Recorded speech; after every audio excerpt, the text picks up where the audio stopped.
Welcome everyone to episode 56 of Let's Talk Wrestling. It is the peak of unique, me, Double G, yes, Jordan Megas.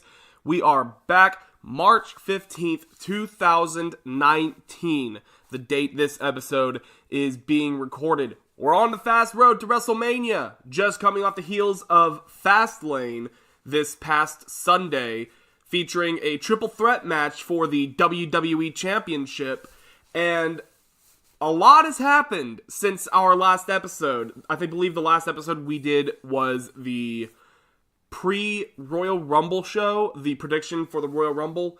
And since then, we have had said Royal Rumble event. We've had the Elimination Chamber. We have had Fastlane. We have had wrestling releases, wrestler deaths, wrestler signings. And wrestling is a hot commodity right now. Whether it's in the world of sports entertainment or if it's in the general public, because of certain superstars like Ronda Rousey and Brock Lesnar. Whether you're a hardcore fan or not, you hear people talking about WrestleMania coming up because Ronda Rousey is going to be on that stage. Brock Lesnar is going to be on that stage, and both of them in hot title matches. And their contract status with the WWE, I believe both of them are uncertain. I've heard Ronda Rousey, her contract being at least through 2021, I believe was the number that Stephanie McMahon gave out. Although I don't know exactly how much I would believe that, concerning all the reports that Ronda Rousey may try to start a family after WrestleMania. So she could be wrapping up at least the full-time tenure with WWE. But who knows? The future has a lot to behold for us in terms of that. We can get to that later. We've had the Royal Rumble. Becky Lynch winning the Royal Rumble, going through an entire up and down roller coaster road to WrestleMania. This is the perfect example of WrestleMania sets and graphic ideas being used the wrong year. Because with all of you're out of the WrestleMania match, this person's in. Okay, if you win, you're back in. With both Becky and Kofi Kingston now, it seemed that this is the ultimate thrill ride for WrestleMania this year, because now we kind of don't know what we're going to get. I mean, now we're 3 weeks out. It's starting to take shape. It's starting to hold and become clear. But it is pretty rocky. It's pretty edgy. And I respect that. I'm really happy that we can get that edgy feeling back into pro wrestling. And people will say, oh, you can't be edgy unless you have the Attitude Era come back. No, there are multiple formats of being edgy, okay? It's not always flipping the bird. You don't always have to curse.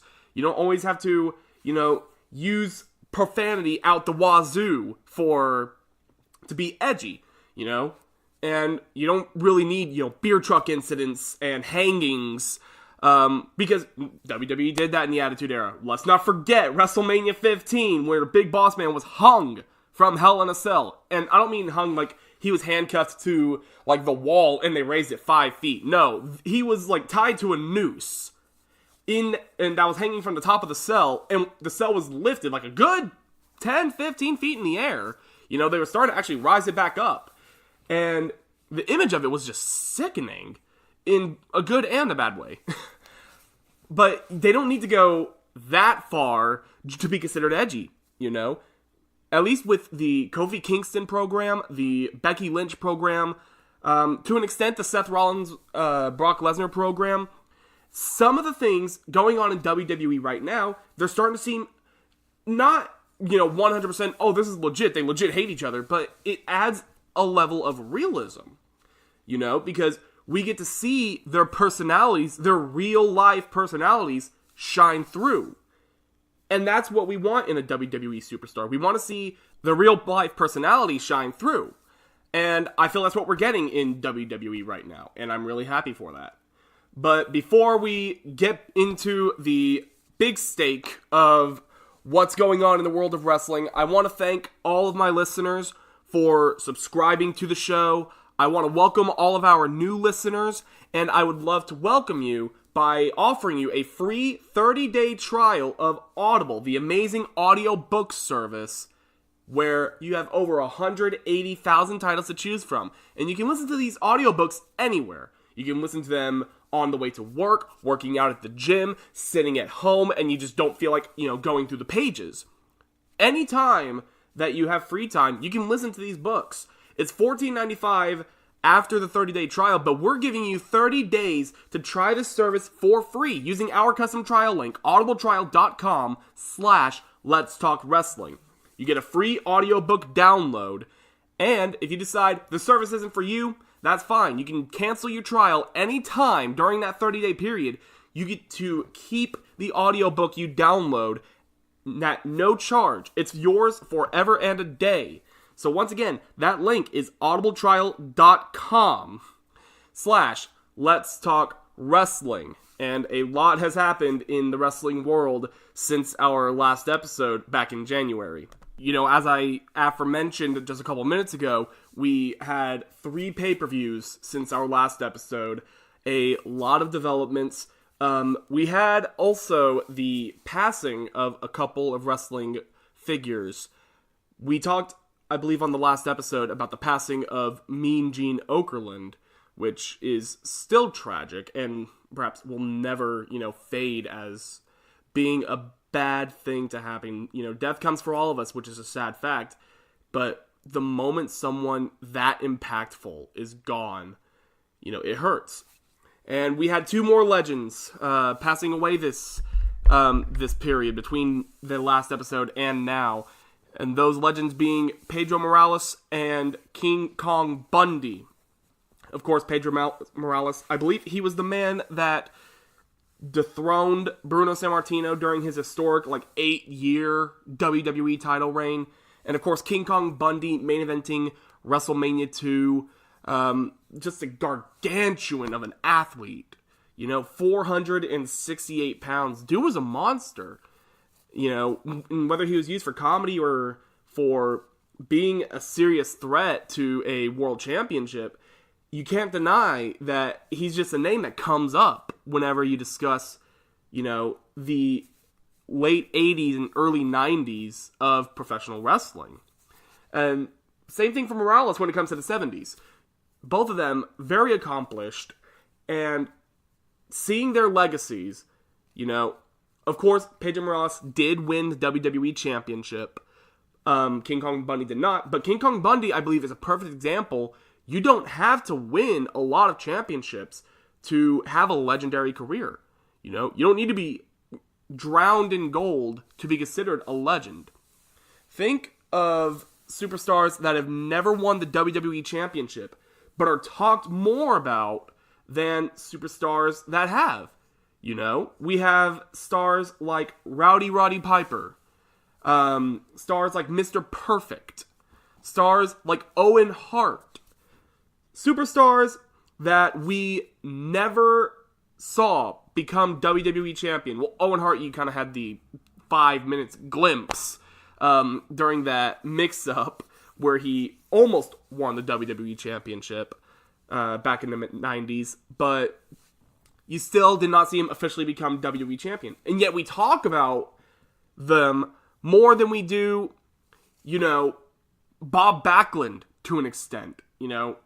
Sure you hear Bob Backlund's name tossed around some, but you don't hear it nearly as much as you do Piper and Perfect and Hart. You just don't. And leading into that, Kofi Kingston is right now the hottest commodity on SmackDown. I would say Becky Lynch, but right now Becky's running things on Raw, and she's kind of crossing between Raw and SmackDown. But Kofi Kingston, he is considered a part of that list right now. Some of the greatest superstars to never win the WWE Championship. But that can all change now. So, for those that haven't been, watching religiously or watching every single week, here's the rundown of what happened. Kofi Kingston was, he's just doing his thing with the New Day. Mustafa Ali gets injured and has to be replaced in the Elimination Chamber for the WWE Championship. is selected as a member of the New Day, and it ends up being Kofi Kingston to be the one to enter the chamber. They had a gauntlet match to decide who would enter the chamber last. Kofi Kingston put on an absolute clinic, appearing and wrestling for over an hour. I believe it was like 61 minutes. You know, he was an Iron Man that night, which won the respect and adulation of fans. He made it to the final 2 of the Elimination Chamber, almost won the WWE Championship. There were a couple moments where I legit thought they were putting a title on him. Sadly, they haven't yet. And so he was going to be the number 1 contender to the WWE Championship at Fastlane against Daniel Bryan. But at the contract signing, he was interrupted by Mr. McMahon, who announced that he was replacing Kofi Kingston with Kevin Owens, who's now a babyface. And everyone discussed how Kofi was getting screwed, and Xavier and Big E, backed him up, and Kofi stayed silent. Kofi, he swung with the motions. Fastlane comes, and Kofi, he made a couple comments, but he didn't say anything, super over the top or anything like that. He just, it happened, and he was supporting his New Day brothers right before their match. Gets called into Vince McMahon's office, saying that he wants to talk to Kofi about the WWE Championship match later in the evening.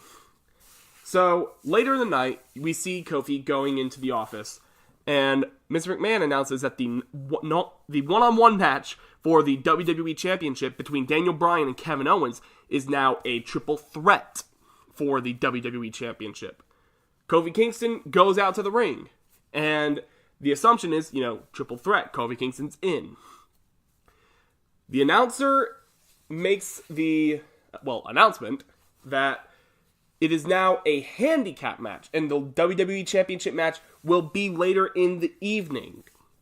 And Kofi ended up getting pummeled by the bar, and the triple threat match did happen. It was still a triple threat match, but instead of Kofi Kingston, it was Mustafa Ali taking that third spot in the WWE Championship match. And I still think they all impressed. It was a great triple threat match. Fastlane was not a bad pay-per-view, and Elimination Chamber not so bad either. But now, we are at the situation, this past Tuesday on SmackDown, the New Day just kind of ran roughshod in the middle of an 8-man tag match, and just tore up everybody in sight. So, come the end of the evening, Mr. McMahon is about to make an opportunity for Kofi Kingston, a WrestleMania opportunity. And New Day comes out, says they don't want to listen to him. They deliver this great promo altogether. Big E really shined through. Xavier really shined through. And Kofi, I've been a backer of Kofi Kingston, since his debut back in 2008. And I will admit, there are times where I thought, okay, he's never going to win the WWE Championship. He's reached a point. And I will give credit where credit is due. My friend, my brother, Patrick Kays, he has non-stop said Kofi is WWE Championship material, which he's always been, but I could never tell myself that Kofi was going to be a WWE Champion after some point, But credit to Patrick, because now, next week, or this Tuesday on SmackDown, Kofi Kingston, he's got a big order to fill, because he will be facing Randy Orton, Samoa Joe, Cesaro, Sheamus, and Rowan in a gauntlet match. And if, and only if, Kofi Kingston beats all 5 men in that gauntlet match, Kofi Kingston will get a shot at the WWE Championship one-on-one against Daniel Bryan at WrestleMania. This is huge for a number of reasons. One, Kofi Kingston has never had a one-on-one shot for the WWE Championship. He's had, I think the only time he's ever competed for a WWE Championship, or the WWE Championship, was in an Elimination Chamber. The only 2 times I remember him competing for the WWE Championship was at Elimination Chamber in 2010 and last month in the Elimination Chamber.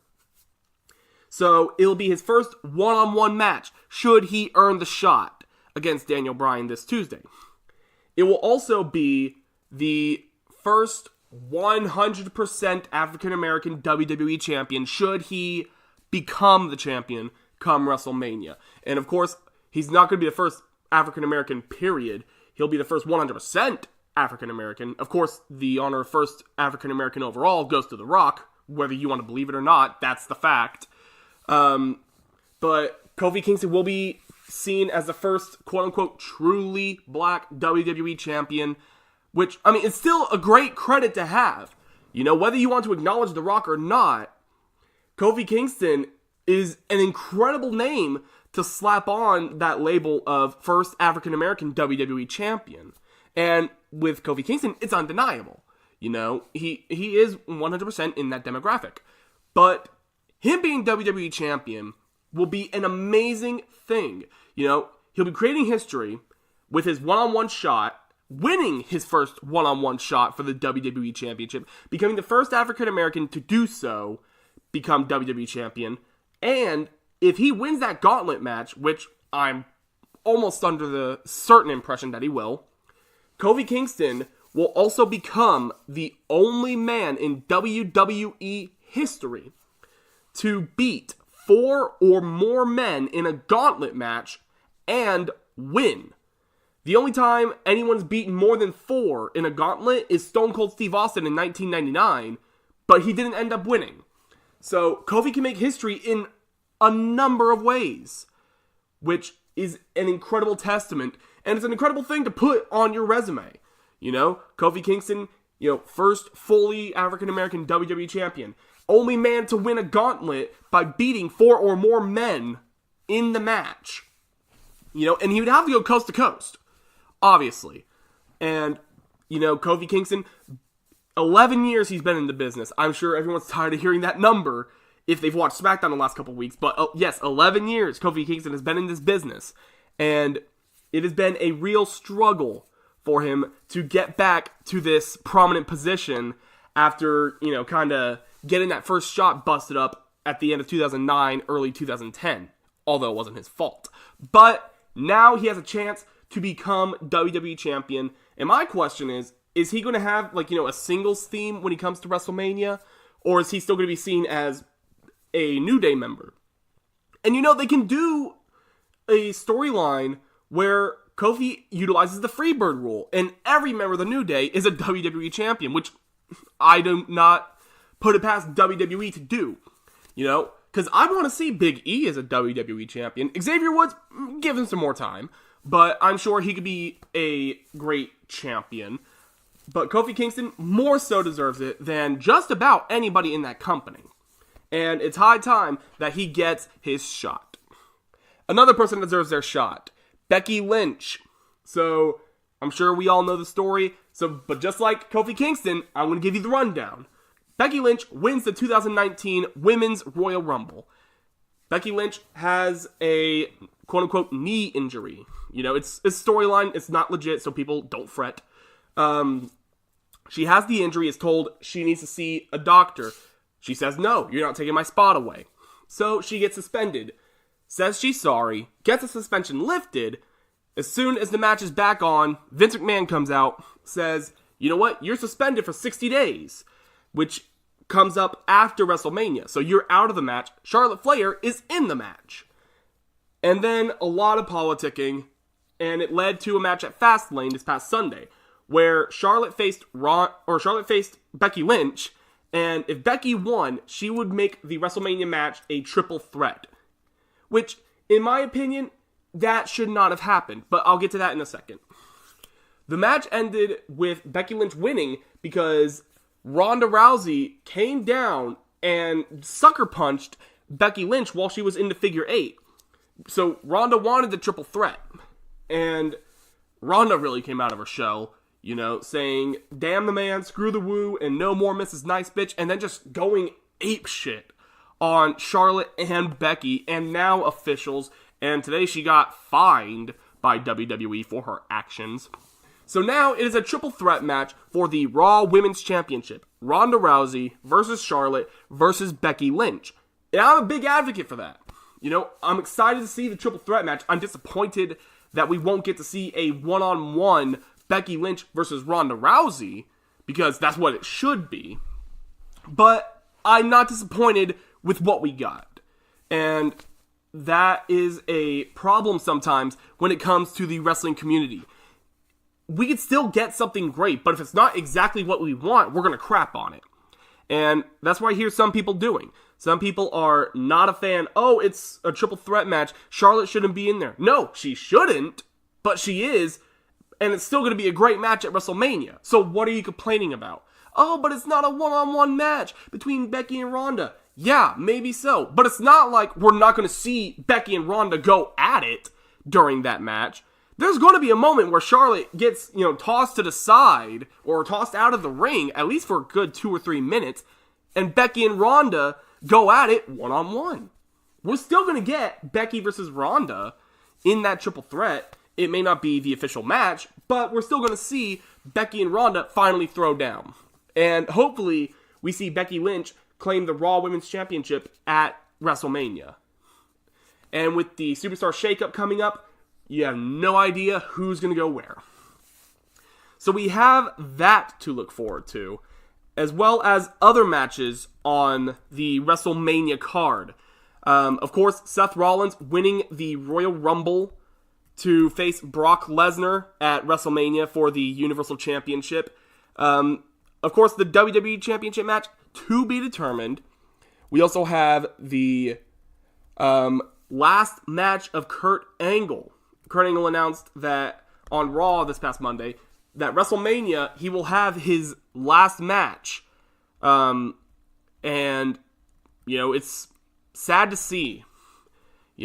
Even though we know that Kurt Angle, he's on borrowed times as a in-ring competitor. His time has come, but it's still sad when you see someone who's that gifted in the ring retire, even if it is due to old age. We saw Sting have his last match in 2015 against Seth Rollins. We were still sad to hear that he's not going to wrestle again. The matches that we didn't get to see, and matches that we never will see. Kurt Angle's going to have one more match at WrestleMania. And so that means we're not going to see Kurt Angle versus Daniel Bryan. We're not going to see another Kurt Angle versus AJ Styles. We're not going to see Kurt Angle versus Brock Lesnar again one more time. And whatever matches we dream of seeing Kurt Angle in, if it's not at WrestleMania, it's not going to happen now. And that's what disappoints us the most. That there was a great chance for Kurt Angle to face certain WWE superstars, and that chance just didn't come to fruition. But he will have his last match at WrestleMania. I'm sure he will get a WrestleMania moment, which he more so deserves. He's one of those legends where he has had some great matches at WrestleMania, Match of the Year candidates, but he's never really had a WrestleMania moment where, it was a Kurt Angle moment. We think of WrestleMania 19, that was kind of a Brock Lesnar moment. But we've never seen Kurt Angle have his moment in the sun at the show of shows. So, we have that to look forward to, the Universal Championship match, the Raw Women's Championship, obviously the WWE Championship match, still up in the air. We also have AJ Styles versus Randy Orton to look forward to. And I'm stoked about that. The trash talk that these two had this past Tuesday was pretty gruesome. They took digs at each other's real lives, and it made the segment just fantastic to watch. And I'm really excited to see what those two do in the ring. We also have Shane McMahon versus The Miz. They lost their tag team title rematch against the Usos. Of course, winning the match for the tag titles at the Royal Rumble against The Bar, losing them at the Elimination Chamber, and losing the rematch at Fastlane. Shane actually being the one to turn on The Miz after the fact. And so, a heel Shane McMahon versus a face Miz at WrestleMania. And, of course, the Cruiserweight Champion, Buddy Murphy, will face the winner of the Cruiserweight Championship Tournament. Which, as sad as it is to admit, we know it's going to be on the pre-show. I would love to see that match on the main show, but it's just not going to happen. You know, if we got the chance to see that on the main card, it should have happened last year at WrestleMania 34 in New Orleans. And what a finals it was, with Cedric Alexander defeating Mustafa Ali in the finals. But we do have the tournament bracket. Obviously, some of these matches have already happened, but it was Tony Nese versus Kalisto. Tony Nese won. Drew Gulak defeated the Brian Kendrick, Humberto Carrillo, and Oni Lorcan, and then Cedric Alexander and Akira Tozawa. The winner of this tournament will face Buddy Murphy at WrestleMania for the Cruiserweight Championship. And, you know, any of those matches would be an incredible sight for the WrestleMania main card. We just got to face facts. It's going to be on the kickoff. And I really, sincerely hope that, you know, they change their mind about it and put it on the main card. Even if it's the opening match. You know? They want to really add some light and prominence to this Cruiserweight division. You got to give them a prominent spot on the show of shows. And that opening match, you know, is sometimes seen as the workhorse match. You know, look at some of the opening matches in the last number of WrestleManias.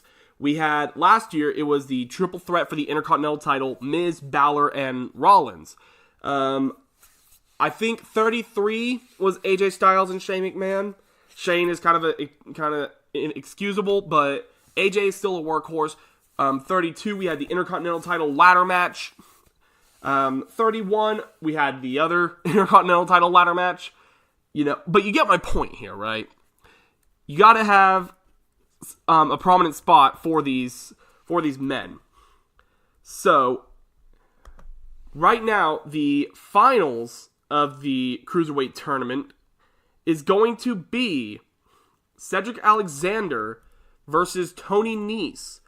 And the winner of this match faces Buddy Murphy at WrestleMania for the Cruiserweight Championship. I'm sure it's going to be Cedric Alexander. Honestly, I love Tony Nese. I haven't watched him in a bit. I haven't had a chance to watch 205 too much. And I hope Tony Nese is stopped counting his abs deal. Because I really like the guy. The premier athlete. I love that.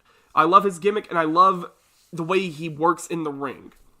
And the fact that a man like that is a workhorse and is given such a gimmick where he does nothing but count his abs. You know, I like it, but I hate it.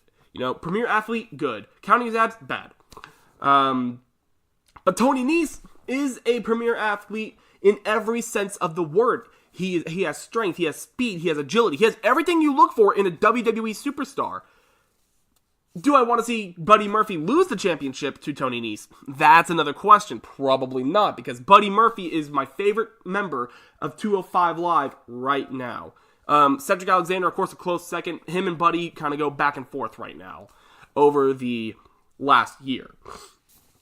And of course, we have Batista versus Triple H in a no-holds-barred match. Ric Flair was going to have his 70th birthday celebration on Raw a couple weeks ago, and Batista ended up assaulting Ric Flair to get Triple H's attention, and that's what it's come to now. So Batista will face Triple H at WrestleMania. No holds barred. I'm excited to see Batista back. You know, I'm excited to see this match happen at WrestleMania. I love Batista in WWE and in Hollywood. You know, I cannot get enough of Drax in the Guardians of the Galaxy and Avengers movies. He's so entertaining to watch. But WrestleMania is shaping up to be a really big card this year. And a man who has not been named so far on this card, Roman Reigns. Back in October, he was diagnosed with leukemia, or re-diagnosed with leukemia. He beat it, and now he has overcome it. He's back in WWE. And I've heard multiple plans for Roman Reigns. I've heard 3 in specific. There's option A, him being in a 6-man tag match with Dean Ambrose and Braun Strowman to take on, Lashley, Corbin, and McIntyre. I've heard the idea of Roman and McIntyre going one-on-one at WrestleMania, and then I've also heard Roman Reigns possibly being inserted into the Universal Championship match at WrestleMania. Just don't let it be option C, please. I'm glad Roman's back. I want to see him succeed. I want to see him, thrive and prosper in WWE again. Don't make the same mistake you've been making the last few years with him, though. I mean, we've seen enough of Roman Reigns and Brock Lesnar in the same ring for one lifetime. And, whether that's us booing Roman, us booing Brock, us booing both of them in the ring, we don't want to see Roman and Brock. Because all of this, good vibe that we have for Roman Reigns right now, him coming back, battling leukemia, coming out on top, that whole feeling is going to go away if you just go back to what you were doing as if it never happened. Roman Reigns will have his moment to become Universal Champion again. But right now, at WrestleMania, it should be Seth Rollins' moment to become Universal Champion, to slay the beast, as we've been hearing. But there's a lot of ways that it can go, and, I'll be excited to see where this road takes us. So that will be it for us to talk about this week for Let's Talk Wrestling. Hopefully we can get another episode in next week, but we will see. We will definitely have an episode between now and WrestleMania, so stay tuned for that. Until then, be well, stay safe. This has been Let's Talk Wrestling.